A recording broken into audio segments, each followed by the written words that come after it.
जोहार, नमस्कार। देख रहे हैं आप द भारत मित्र। आपके साथ मैं आरती सिंह और मेरे साथ हैं एक बार फिर से देवेंद्र भैया। देवेंद्र भैया जोहार बोल दीजिए आप भी अपने जोहार दर्शकों को। जोहार जोहार अपने दर्शकों और जोहार इसलिए देखिए, जोहार झारखंडी सभ्यता संस्कृति का सबसे, मुझे लगता है जो प्रथम शब्द है, सबसे मीठा शब्द और जो कोर वर्ड जिस बोलते हैं ना, हाँ। किसी भी लैंग्वेज का, किसी भी सभ्यता का, किसी भी संस्कृति का, वो जोहार है झारखंडियों के लिए। लेकिन भैया एक सवाल, झारखंड की जो मिट्टी है हाँ, उसकी खुशबू का नाम खुशबू है। हाँ जोहार। बिल्कुल। लेकिन भैया मेरे जहन में एक सवाल आया था, इसलिए आपके साथ इस वक्त हम बैठे हैं कि सरना आदिवासी, ईसाई आदिवासी, हिंदू आदिवासी बहुत सुने हैं, जैन आदिवासी, मतलब बौद्ध अलग, आदिवासी। हाँ, आदिवासियों को इतने भागों में बांट दिया गया है कि आप गिन भी नहीं सकते। लेकिन अब एक नया टर्म आया है, और वो टर्म इसलिए पॉपुलर हो रहा है क्योंकि माननीय ने उस टर्म का इस्तेमाल किया है। जी जी, ये है कैथोलिक आदिवासी। और मैं ज्यादा कुछ नहीं कहूंगी, सब कुछ देवेंद्र भैया ही बोलेंगे। ये कैथोलिक आदिवासी टर्म अब एक नया, दरअसल जमशेदपुर में संत जोसेफ एक स्कूल है, हाँ। उसी परिसर में एक कार्यक्रम था कैथोलिक समाज का। उसी कैथोलिक समाज में मंत्री शिल्पी नाहर तिर्की भी गई थी, और बाद में अपने सोशल मीडिया पोस्ट में उन्होंने इसको पोस्ट को डाला, और कैथोलिक आदिवासी समाज की जो बैठक, उन्होंने दावा किया कि कैथोलिक आदिवासी समाज की बैठक में शामिल हुई। हाँ। निश्चित रूप से हर मंत्री जाता है, हाँ। हर विधायक जाते हैं, छोटे से प्रोग्राम का हिस्सा बनाते हैं। हाँ। लेकिन बड़ी बात यह होगी कि जैसी है सोशल मीडिया में एक खबर आई, मंत्री शिल्पी नाहर तिर्की का यह पोस्ट जो है वायरल हुआ, सोशल मीडिया पर उन्होंने डाला। इस पर सवाल खड़े होंगे। आप चाहें तो ये उनके अकाउंट पर जाकर के, उनके हैंडल पर जाकर ये पोस्ट देख भी सकते हैं, चेक कर सकते हैं। मैं अपने टेक्निकल टीम से कहूंगा कि हाँ बिल्कुल। और आप अभी हमारे साथ ये साइड में देखिए, मैं कहूंगी कि देखिए इस वक्त आप देख रहे होंगे, ये साइड स्क्रीन पर भी आप देख रहे होंगे, ये वो पोस्ट है जिसमें इस बात का जिक्र है। लेकिन जैसे ही ये पोस्ट वायरल हुआ कि पूर्व मंत्री चंपई सोरेन सामने आए, और मंत्री चंपई सोरेन ने इस पर सवालिया निशान खड़ा कर दिया। उन्हें कहा कि जागो आदिवासी जागो, और उन्होंने पूछा कि ये शब्द कहां से आया, कैथोलिक शब्द जो है कहां से आया। उन्होंने, मैं 1 मिनट लूंगा, उन्होंने लिखा कि चंपई सोरेन ने, चंपई सोरेन ने लिखा, उसका लबोलुआब यही है कि कैथोलिक शब्द जो है, कैथोलिक आदिवासी कुछ नहीं होता है। ये जो है आदिवासी समाज की जो परंपरा रही है, उसकी संस्कृति रही है, उसका कल्चर रहा है, उससे दूर आदिवासी समाज अपनी रूढ़िगत जो प्रथा है, उसकी परंपराएं हैं, उसी से ही गाइड होती है। लेकिन मंत्री शिल्पी नाहर तिर्की ने कैथोलिक आदिवासी शब्द का उपयोग करके कहीं न कहीं आदिवासी समाज का अपमान किया है, ये कहा उन्होंने कहा। आप उसको भी, उस पोस्ट को भी देख सकते हैं। सोशल मीडिया पोस्ट जो है सेकंड विंडो में चल रहा है, हमारे दर्शक भी उसको देख सकते हैं। उसके बाद आगे बाबूलाल मरांडी की एंट्री होगी। बाबूलाल मरांडी ने भी सवाल खड़ा कर दिया। उन्होंने कहा कि भाई कैथोलिक आदिवासी का, उन्होंने कहा कि एक षड्यंत्र हो रहा है, एक साजिश हो रही है आदिवासी समुदाय के खिलाफ। एक कैथोलिक आदिवासी क्यों, और आदिवासी चर्च समाज से यदि कैथोलिक लोग गाइड हो रहे हैं, और गाइड हो ही रहे हैं, तो उनकी चलने नहीं दूंगा।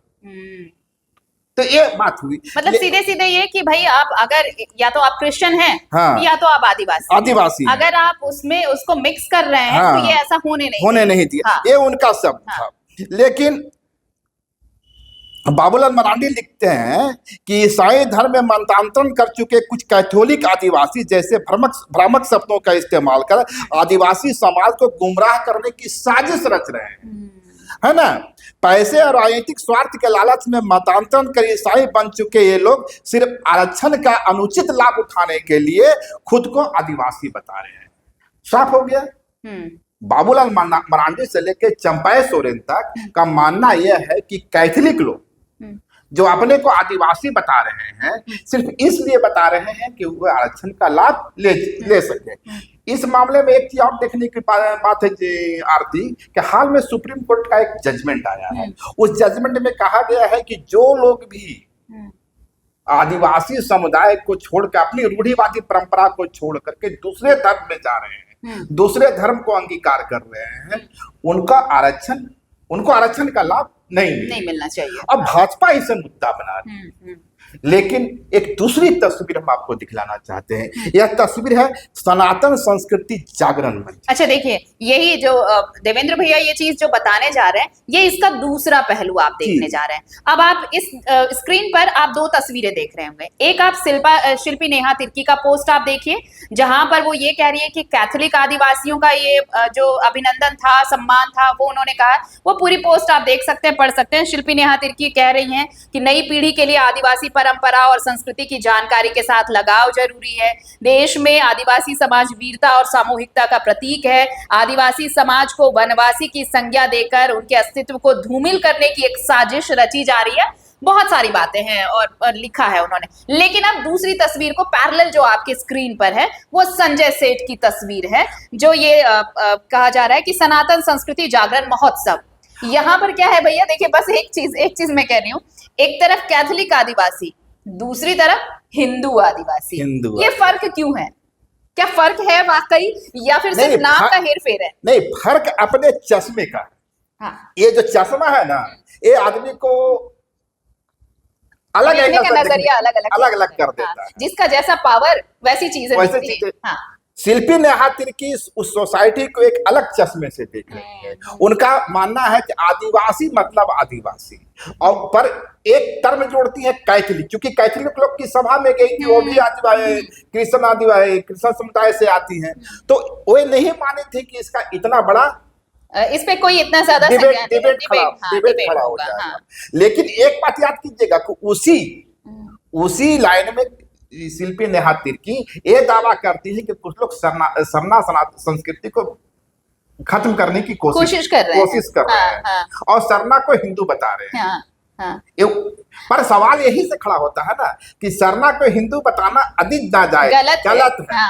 तो फिर सरना धर्म कैसे सही हो जाएगा, ये सवाल तो खड़ा होता है। लेकिन मेरा एक सवाल दूसरा भी है, वो चंपई सोरेन जी का जो स्टेटमेंट है, बाबूलाल मरांडी जी का जो स्टेटमेंट है, उससे जुड़ा हुआ है, और वह है संजय सेठ जी का।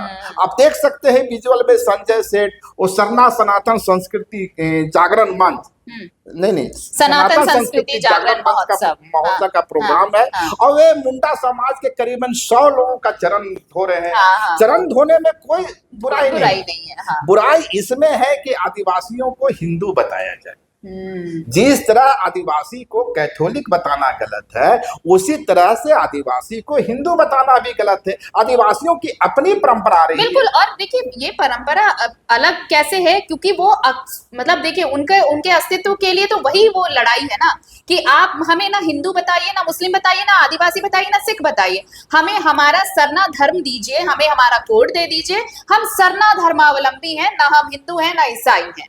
ये साफ तौर पर कहना है। एक सच्चाई यह है कि जो लास्ट जनगणना हुई थी, उसमें सरना जो आदिवासी समुदाय के कुछ छोटा सा हिस्सा बौद्ध भी पाया गया था, सिख भी पाया गया था। एक बड़ा हिस्सा ने अपने को आदिवासी लिखा था, और 4 से 5% लोगों ने कैथोलिक या ईसाई लिखा था। ये एक सच है कि आदिवासी समुदाय कई धर्मों में बटे हैं या कई धर्मों में पाए जाते हैं। लेकिन सबसे बड़ा सवाल जो है, क्या आदिवासी एक धर्म है? वो आदिवासी एक धर्म नहीं है, बिल्कुल नहीं। आदिवासी एक नस्लीय समूह है, और आप कहें कि ये एक सभ्यता है जो सदियों से चली आ रही है। ये पीढ़ी दर पीढ़ी की बात नहीं है। ये आप कहिए कि जब से, अगर इस पृथ्वी का ये सृष्टि जब से आई, उस सृष्टि के साथ अगर कोई सभ्यता अब तक चली आ रही है, किसी का अस्तित्व अब तक आया है, तो वो सिर्फ आदिवासी हैं। आदिवासी कोई धर्म नहीं है, ये एक समुदाय है, एक नस्ल है जो अपने अस्तित्व की लड़ाई अब लड़ रहा है इस 21वीं सदी में। हाँ, तो मैं कह रहा था कि Adivasi not a caste, it is a race. और इसी की मांग आदिवासी समुदाय करता। ठीक है, ये रेस के कुछ लोग हिंदू भी अपने को बता रहे हैं, कुछ लोग बौद्ध भी बता रहे हैं, सिख भी बता रहे हैं, इस्लाम में भी गए, पर मूल रूप से वह एक रेस है, और धर्म बदलने से रेस नहीं बदलता है। मैं फिर यहाँ साफ कर दूं, कोई भी धर्म बदल ले तो जाति तो बदल सकती है बहुत हद तक, जो कि वो भी नहीं होता। धर्म तो बदल सकते हैं, रेस अपना नहीं बदल सकते हैं। ये बिल्कुल आदिवासियों की खास पहचान है। पर पॉलिटिक्स होता है, शिल्पी नेहा तिर्की भी इस पॉलिटिक्स का हिस्सा बन गई। सवाल यहीं से खड़ा होता है कि क्या आदिवासी कैथोलिक होना गलत है तो फिर हिंदू होना जायज है, मुस्लिम होना जायज है। और अगर हिंदू होना जायज है तो फिर कैथोलिक होना नाजायज कैसे है? कैसे है? तो ये बड़ा सवाल है। और आदिवासी समुदाय इसीलिए लगातार सरना धर्म कोड की मांग कर रहा है। लेकिन एक दूसरी तस्वीर भी हम दिखलाना चाहेंगे आपको। चलिए तस्वीर देखिए बाबूलाल मरांडी छप्पर पे चढ़े हुए हैं और देखिए इनकी शान शौकत। मतलब नेता प्रतिपक्ष हैं, पूर्व मुख्यमंत्री रह चुके हैं, और ये अपने आप में देखिए ये दिखाता है कि अभी भी जो आदिवासी हैं, जो वाकई आदिवासी हैं, अपने मूल चीजों से अभी तक जो जुड़े हुए हैं, उन्हें कोई फर्क नहीं पड़ता पद और जो उनको पदवी दी जाए। आप देखिए कि इसमें एक चीज और देखने क्या आम आदिवासी जो अपनी रूढ़ी से जुड़ा हुआ है, अपनी प्रथा से जुड़ा हुआ है, अपने संस्कृति से जुड़ा हुआ है, इस तरह से बन ठन के छप्पर पर चढ़ता है क्या? दूसरा पहलू है, इसका दूसरा पहलू है ना, ये चीज जरूर। और एक याद कीजिएगा आरती, छप्पर पर चढ़ने के वक्त चप्पल नहीं पहना जाता है। वो चप्पल पहने हुए हैं, चप्पल पहने हुए तस्वीर देख रहे हैं। देखिए मतलब एक तस्वीर को देखिए, वही जो देवेंद्र भैया ने कहा कि नजरिया बहुत इंपॉर्टेंट है। हमने एक नजरिया ये देखा कि वो आदिवासी है और जो क्या मतलब जो अपनी सादगी है वो दिखाने की कोशिश की, वो एंगल से ही है। लेकिन दूसरी तरफ से आप देखिए, इसका दूसरा पहलू आप देखिए कि इतना बन ठन कर बाकायदा पार्टी का उन्होंने वो पट्टा भी लगा रखा है, वो लगाया हुआ है, चप्पल पहने हुए हैं, और तब वो छत की छप्पर को छाड़ रहे हैं। आदिवासी समुदाय में महिलाओं को छप्पर छाड़ने की मनाही है। एक सवाल तो यह है। दूसरा, छप्पर जब छाड़ा जाता है, हालांकि अब छप्पर कितने बच्चे हैं अभी देखने वाली बात है, पर छप्पर जब छाड़ा जाता है तो चप्पल नहीं पहना जाता है, क्योंकि वह एक पवित्र चीज माना जाता है। तो क्या माना जाए कि आदिवासी बाबूलाल मरांडी अपने समाज से या अपनी परंपरा से कट गए हैं? ये तमाम प्रश्न खड़े होते हैं। वो नजरिया है। देखिए हम जिस नजर से देख रहे हैं, जरूरी नहीं कि सामने वाला भी उस नजर पर मैं एक चीज बताना चाहता हूँ आरती कि आदिवासी समुदाय को जो हिंदू बताने की कवायद है, या आदिवासी समुदाय को ईसाई बनाने की जो कवायद है, ये कोई आज की कवायद नहीं है। पिछले 50 वर्षों से या 60 वर्षों से लड़ाई चल रही। आपको याद होगा बाबा कार्तिक उरांव। बाबा कार्तिक उरांव 3 बार लोहरदगा लोकसभा क्षेत्र से सांसद रहे। आपको जानकर ताज्जुब होगा कि उनके पास इंजीनियरिंग की 9 डिग्रियां थी। इंग्लैंड में पढ़ाई किए थे, इंजीनियरिंग की 1 डिग्री नहीं, 9 डिग्री उनके पास। ये वाकई मुझे पता नहीं था। 9 डिग्री उनके पास थी। और उन्होंने एक किताब लिखी थी 20 वर्षों की काली रात। 20 वर्षों की इस काली रात में उन्होंने दावा किया कि आदिवासी समुदाय जो है और हिंदू समुदाय की जो परंपरा है, जो रीति रिवाज, एक दूसरे के विरोधी नहीं, एक दूसरे के पूरक है। अर्थात उनके द्वारा आदिवासी समुदाय को हिंदू बताया गया। और इस कंटेक्स्ट में बताया गया कि झारखंड में एक बड़ा आदिवासी समुदाय का एक बड़ा हिस्सा जो है कन्वर्ट हो रहा है, और कार्तिक उरांव ने इसके प्रति अपनी चिंता प्रकट की थी। झारखंड में ईसाईकरण की, आदिवासी समुदाय के ईसाईकरण के विरोध में यदि पहली कोई आवाज उठी थी तो वह बाबा कार्तिक उरांव की थी। आप इसको कई चश्मे से देख सकते हैं बाकी, लेकिन एक सच तो यह है ना कि कार्तिक उरांव आदिवासी समुदाय की जो परंपरा थी, जो रीति रिवाज थी, उसको एक नजरिए से देखने की कोशिश कर रहे थे। वो नजरिया कितना गलत है, कितना सही है, वही बात का मुद्दा हो सकता है। पर कार्तिक उरांव की चिंता के केंद्र में आदिवासी समुदाय जरूर था, और वे आदिवासी समुदाय को हिंदू मानते थे। दूसरी तरफ शिल्पी नेहा तिर्की है, जो मानते हैं कि आदिवासी समुदाय क्रिश्चियन है, कैथोलिक, या कैथोलिक भी आदिवासी है। हाँ, ये दोनों चीजें हो सकती हैं। पहली चीज नहीं, कैथोलिक भी आदिवासी है। है ना। कार्तिक उरांव की जो चिंता थी उसको उलटते हुए उन्होंने बताया है शिल्पा नेहा तिर्की ने कि कैथोलिक भी आदिवासी हैं। अब इस तरफ के लोग नैरेटिव को चेंज करने की कोशिश है। अब इस तरफ के लोग कह सकते हैं कि हिंदू भी आदिवासी। ये पूरा पैराडॉक्स, ये एक नैरेटिव सेट करने की कोशिश तो जरूर हुई है इस पॉलिटिक्स में कि देखिए आदिवासियों को मुद्दा कैसे बनाया जाए।